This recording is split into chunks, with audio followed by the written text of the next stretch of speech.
A big thank you to Squarespace for sponsoring this week's video. If you need a website or a domain, go to squarespace.com/James for 10% off your first purchase.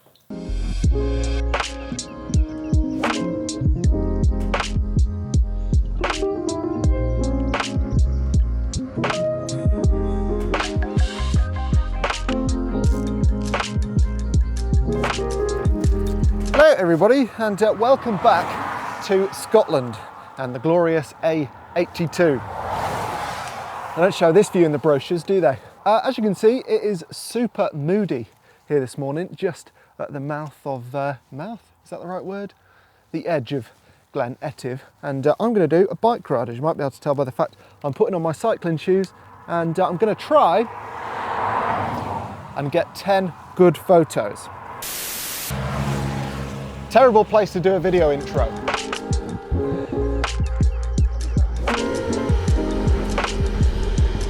Right, so now that we can talk without all that noise, look at this place. Moody as anything today, which is perfect, because the last couple of days have been bright sunshine, very un-British. And as much as I love the sun, it does mean that when you come on a photography trip like this, you tend to be twiddling your thumbs in the middle of the day and you have to get up super early, which is what I've done for the past 2 days, I think. So when I saw the forecast for this morning, I was quite pleased because, and A, I didn't have to get up at 3 AM, and also B, I could get some moody photos. So that is the plan today. 10 of them, hopefully, down the Glen Etive road towards the loch. And I'm going to hopefully get all the way to the loch. It's only 12 miles, so should be fine. Unless the heavens truly open, but I've got a waterproof, so. I've also got some sugar, and today's sugar hit is sponsored by Jelly Babies. That's a lie, it's not. But I am looking for some sugar sponsorship, so do let me know if you work in sugar. Right, camera out, polarizer very much on with these wet roads. Make those as black as possible for ultimate mood. Although I say that, I'm exposing to underexpose this foreground, and doing that, if you don't have the polarization effect, you get a nice reflection in the road, which works quite well also. So in this instance, I'm actually not using the polarizer. Also, just up there at the junction is probably one of the most popular places in the UK to take photos, because with a wide angle you can get this nice road and you can get that mountain and those mountains over there. And I'm not going to do that because, to be honest, getting the most obvious shot in the world would be cheating. And I reckon if you've seen more than 5 photos of Scotland, chances are you've seen one from that junction up there. I'll dig one out if I can find one that I've taken in years gone by. Very popular spot. I'm going to avoid that, and instead just going to head down here. I say I'm going to avoid that. I've taken a photo 300 yards from there of basically the same thing, so I'm not being that original.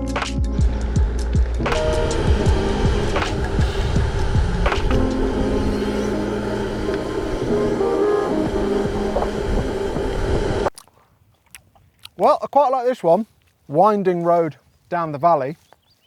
I do think I prefer the one without me in it, which stands for pretty much all photos, to be honest, but this top does work very well for these shots. I need to stop eating these.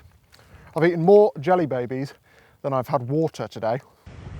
Oh yes, this could work for an on the bike shot. I'm going to get the tripod out. And yes, you heard that right. Okay, so here is the shot, or a video version of it, and I just think the tree really frames the road nicely, so I'm going to try and get a shot of me while I'm cycling under that tree. I've got full polarization to make the river nice and dark, and I've framed it so that this mountain over here is somewhere in the middle of the frame, and I think hopefully that'll look quite nice. So I'll put the time-lapse mode on and hopefully get a good shot.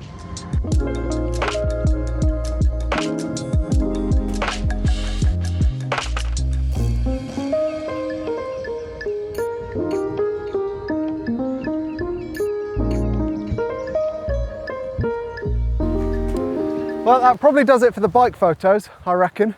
As you know, on these trips, what I'm trying to do is get 10 photos that together kind of tell a story. And when the story is a journey, like this one is, a very straightforward journey down to a loch, it's important that part of that story, at least, is the transport that you've used, whether that's your feet, a bike, a car, whatever it is. You need a couple of photos to show whatever that has been, I think. Also, I did notice while I was flicking through the photos on the back of the camera that one of the photos that looked quite nice was me on the bike, just sort of underneath the tree, not riding it, just sort of assessing the scenery. And if I end up using that, then all of the to-ing and fro-ing, back and forth riding my bike was a complete waste of time.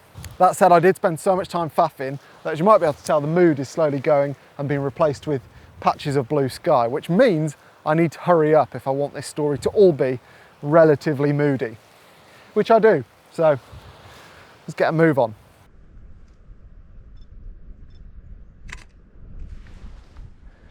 Imagine living there.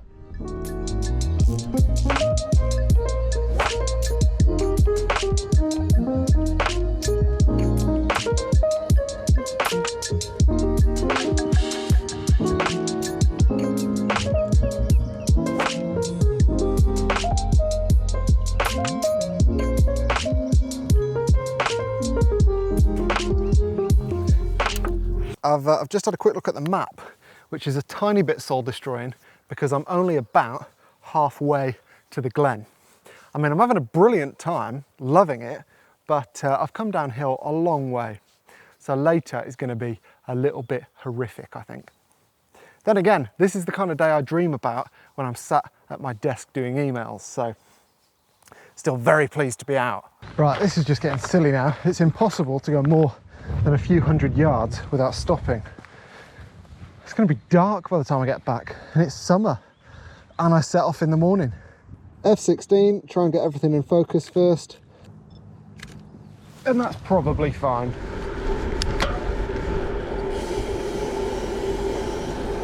Right, here we are, the loch. Kind of reminds me of Milford Sound in New Zealand. Not quite as dramatic as Milford Sound, mind, but there are as many midges.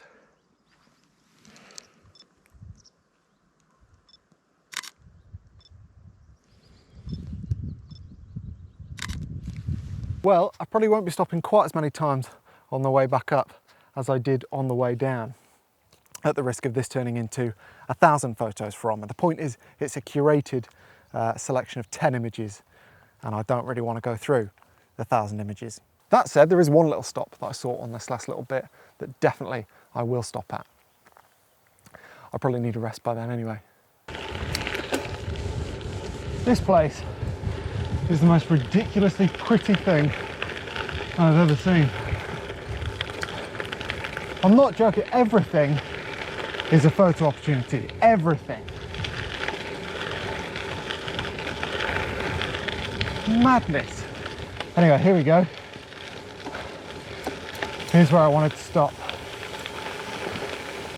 Right, you probably can't see what's going on the GoPro, but I'm trying to frame it, the seam that is, so that my bike isn't obscured by these flowers, and so that you can see the obvious subject,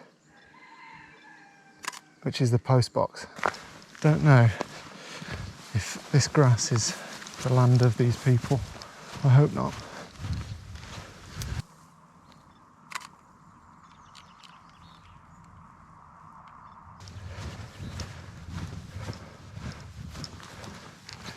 We'll see.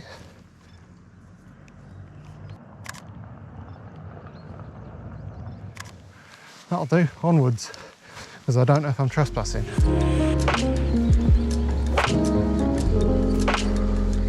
Well, that actually wasn't that hard in the end. It only took about an hour and wasn't actually that much elevation. So, bit of a miscalculation. Don't know what I was thinking, but I don't feel very well. I suspect that's more to do with the jelly babies though. Hello, I'm back, and I don't feel sick anymore, which is really nice. No more jelly babies for me for a while, I don't think. Although I probably needed more jelly babies based on the fact that I was using the wrong words to describe post boxes and phone boxes and glens and lochs and stuff. Never mind. Like I said, I didn't get much sleep that week. Summer photography trips, quite tough. But thank you very much for watching. I'm really enjoying putting these 10 photos from videos together. This one in particular was quite challenging on the basis that I reckon I could have made it about an hour long with all the footage and photos that I had. And I'm not going to do that because I very rarely click on videos longer than 10 minutes myself, and when I've made longer videos in the past, I've kind of regretted it, and other people have said that they thought they were too long. So I'm aiming to keep these at about 10 minutes. What do you think of that? Would you watch longer videos? I don't know. Anyway, regardless of the length, I appreciate you watching. The other thing I was going to talk about very briefly was the unedited photos in front of the edited photos, which I started last week. Lots of you said in last week's video that you found that interesting / useful, which is really good to hear. I'm on the fence about whether I'm going to continue doing it in future because it poses a bit of a challenge when showing the edited photos, which videos in general do, to be honest. Basically, when you want to show a photo in a video and you're showing it against footage that's color graded in a different way, it can sometimes completely ruin the look of a photo, particularly if you're trying to edit in like a punchy, dynamic way. Yeah, it can kind of make the photos just look way oversaturated and just horrible, where you wouldn't maybe get that perspective if you were just looking at the photo in isolation. Anyway, showing the raw photo right in front of that just exacerbates the problem, basically, and can often make the photos, the finished photos, just look a bit naff and, as I say, oversaturated, over-edited, and that's a bit of a challenge. But if you find it useful or interesting to see the before photos, then I will keep doing it. But yeah, maybe bear that in mind if you're making videos yourself, that showing photos is quite difficult in videos anyway, so it does make it a bit more awkward when you stick the unedited version ahead of it. Also, a big thank you to this week's video sponsor, Squarespace. So if you're looking for a place to showcase your images online, or you're looking for an online store platform, Squarespace is the place to go. And I've been using Squarespace for years. I absolutely love it and I trust it implicitly. I know nothing about setting up a website from scratch or an online store. Squarespace makes it super simple, and I don't have to have any knowledge about how to link up payment systems or how to size images for the web. Nothing like that. Squarespace takes care of it all and makes my online presence look completely professional, which I really love. So whether you're looking for a service to help you send out email newsletters, or you want a portfolio website, or you want a blog, or you want an online store, definitely check out Squarespace. And if you go to squarespace.com, you can start a free trial. And after that, if you'd like to make a purchase, then you can go to squarespace.com/James for 10% off that first purchase. And a huge thank you to Squarespace for their continued support of this channel. Also, by the way, just to clarify, I'm not looking for a sugar sponsor. No. I'll see you next week.